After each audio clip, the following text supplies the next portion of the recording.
preventorio due anni alla scuola agraria. Su casa si antaposto tutto a giro, tutto a giro nortale in mano, antaposto tutto a Murone e poi andansertu tutto Solias e poi Solias a Sadanca. Devo a scuola e imparando a giovanos a inserire Olias, a innestare, a inserire Solias. E poi hanno posto Castangias, hanno posto meda, hanno fatto una specie ma ude ricco tanto, ma Olias a migliaia, verso su 26, io non fu ancora nascere quando l'ho attivato. E in prosu su Murone, l'usanta che devo di bacco da setta, vai a di sianta sa seta alcune, comprendi. A parte la scuola, imparate di sianta sa seta pure. Dando anche un motivo preventorio, che attianta spicciocchedos o malaidos, per prevenzione, gente, per gente disagiata, per gente picciocchedos sanos. Ma questa famiglia non tenia possibilità di insomma, di sostenere, di curare.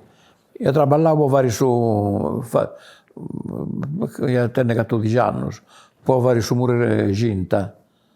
Vari su mure ginta con un muratore, ma io lavoravo con un mesetto, con su piccamolo, su, perché di piccamola a me, io lavoravo con. E avuti uno sanitario, avuti un antitubercolare, avuti. Prima vedevo sul seminario de Spretis, di Monsignor Virgilio. E poi tanti ci ne potevo buccare in comune, amministrazione, e ci fu questo della tubercolosi. E tanto deciso di ristrutturare questo locale e poi fare questo antitubercolare. E quindi venni a questa suoras, dopo suoras, mercedaria, scusa, sfurenti.